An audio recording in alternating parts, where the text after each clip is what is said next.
Shravanam Diaries podcast.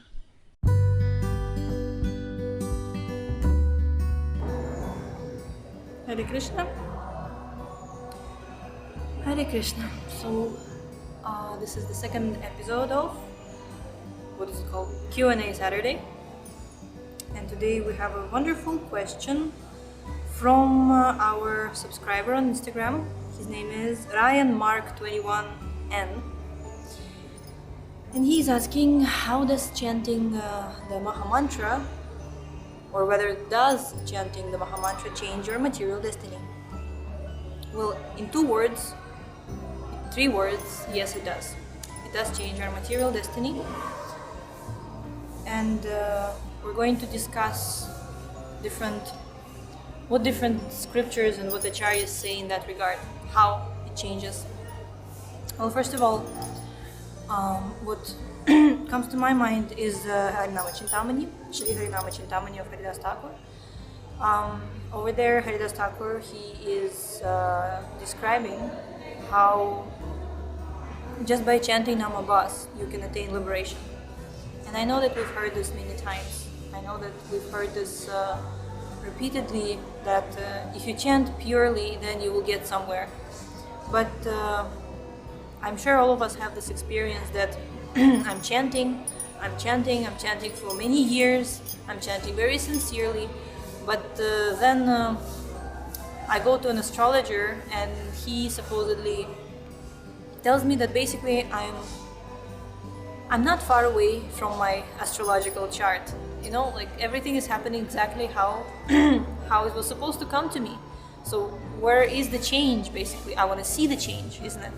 That's how, at least, my perspective was at one point in life. But, in Srimad Bhagavatam, it mentions that demons, they work very, very hard in order to gain something. But they don't get anything more than their destiny. That's exactly how Bhagavatam says. Demons don't get anything more than their destiny. But devotees, just by devotional service, are able to surpass their destiny. So surely when you chant the Maha-Mantra, of course, we're talking about Namabas at least, because if we're chanting Nama Aparadha, then we can chant for millions of lifetimes. There will be still some benefit. It will be slow. But basically, the more pure you chant Hare Krishna Maha-Mantra, the more your material destiny will just be a non-issue, let's just say. Another thing that comes to mind is that what was this? Yeah, in Chaitanya Charitamrita there are examples of devotees who had such strong faith in the Lord, and they were pure devotees, and they were chanting Maha-Mantra. A snake bit them, and the poison did not act just because they were chanting Hare Krishna Maha-Mantra. So it really depends on us, on our purity, sincerity, but at the same time we have to be patient, because we can't expect these results like that. Just like Bhagavatam says, Tatenu kampam susamikshamano, that a devotee, he patiently, he undergoes everything that basically his past sinful reactions give him. We do get reactions from our past misdeeds, but because we are devotees, sometimes they're even coming in a more condensed form, so that in one lifetime we could go back to Godhead. So in that way, if we are patiently going through what our destiny is giving us, then we will be able to go back to Godhead in one lifetime. But then again, the question is, does Maha-Mantra change the destiny? And I initially, in the beginning of this video, I said yes, it does. Now I will quote this wonderful couple. They're like the superpower couple that I've known. Their names are Karuna Rasa and Karuna Chandra Prabhu. They're right now in Scotland. Maybe they will see this video, so Hare Krishna to them. I really like how Karuna Chandra Prabhu described karma or destiny. He said that basically it's a limit Like each one of us, we have our own material limitations. I can do this, I can't do this. I'm allotted, my quota is this, but not this. So we all have our limits. And Krishna consciousness, if you're Krishna conscious, if you're chanting Hare Krishna Maha-Mantra, you can get the best within your limit. And of course, pure devotees, they go beyond limit. They don't have any limit. But you can get the best within your limit. If you're not Krishna conscious, if you're sinful, if you have bad association, if you're committing, wicked activities, then you even basically narrowing it down, and you can even die prematurely just because you're acting improperly. So it's all in your hands as well. Because just today, actually, I was reading Bhagavad Gita. It was episode number 733 or 34, where it was described that the Lord is superintendent, the Lord is the director of the material energy, Mayadhyakshena Prakriti, Suyate Sacharacharan. That Krishna is the director, he is the superintendent. Without him, not a blade of grass moves. So definitely his hand is there directly, he is the judge, what we get in our material life and what we don't get. But at the same time, it says there, he does not interfere. He does not. He doesn't intervene. It's our deeds, it's our actions, it's our past karmic reactions. But at the same time, later on in Bhagavad Gita, he says, Yayathamam prapadyante tam stathaiva bhajamyaham. So if you are surrendering yourself to the holy name, the holy name will reciprocate. There's no way the holy name will not reciprocate and will not change your destiny. So yes, wholeheartedly, with full enthusiasm, with full faith and desire, please chant Hare Krishna Maha-Mantra and overcome your destiny beyond your wildest dreams.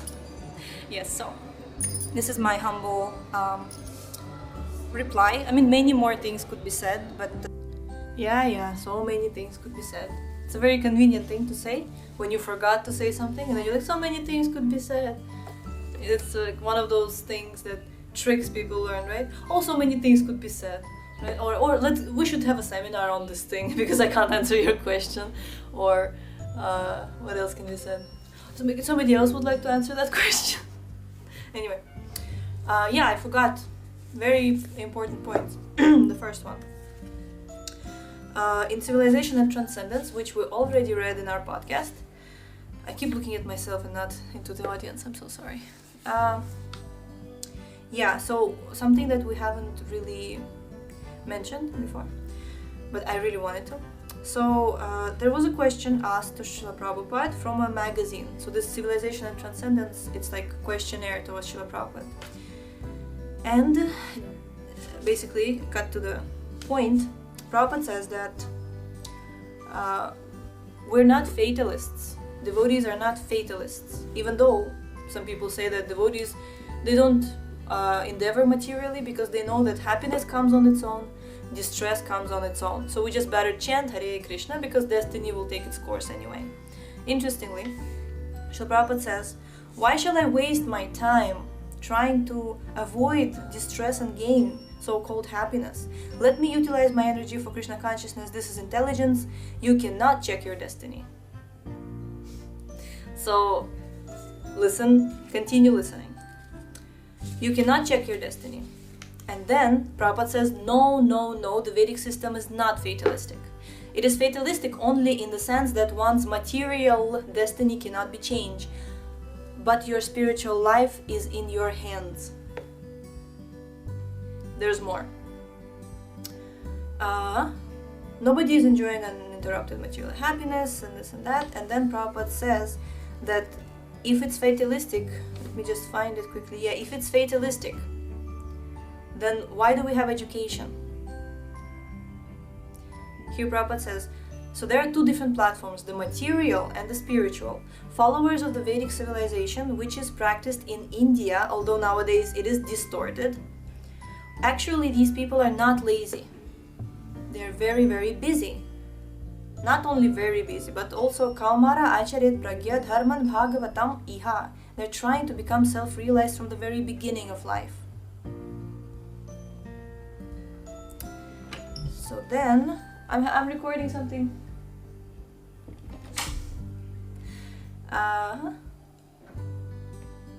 Yeah. So then Prabhupada says that nobody can check your destiny. Nobody can check destiny. And then this is the key to this topic. He says, even if the man begs for the mercy of the king can check execution. So Brahma Samhita says, Karmani nirdahati kintucha bhakti bhajam. Destiny can be changed by Krishna for his devotees. Otherwise it is not possible. So the holy name and Krishna are the same. They're non-different. So Krishna can change your destiny. And holy name is Krishna. So again, holy name can change your destiny. And the last point I wanted to mention is in Beyond Illusion and Doubt, aka dialectic spiritualism, where Prabhupada says, he asked what was the different education system for Romans. And Prabhupada says that, is there the same type of education for different men? And the disciple said, no, it's for everyone. Then Prabhupada says, it's not very good. If a boy is intelligent, inclined to philosophy and theology, why should he be forced to undergo military training? The spiritual master should see the tendency, and then he says this is nonsense. He mentions checking the astrological chart because the soul has some disposition. So you can change your destiny just by education, because you have your natural tendencies towards something, and if you're engaged improperly, your natural tendency can be all messed up, and your material destiny will be taking a very different course than what it was meant to at the time of your birth. So we're not even talking holy name, we're talking about basic, like how your parents, how your teachers engage you at school. That changes your destiny.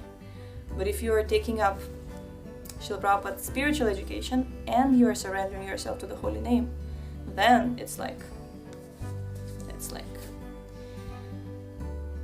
then yes, material destiny changes.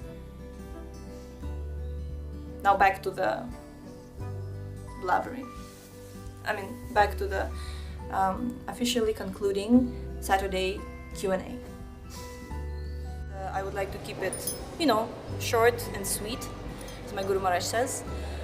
Yes, so this was Saturday Q&A episode, and if you have any questions and you would like to inquire, that I will try my best to speak something on that regard. It's just a way for me to interact with my audience instead of just talking. I know there are some devotees and just like wonderful people who are following us, and I would like to serve you in some way. So please, if you have any questions, maybe I could be of some help. Hare Krishna.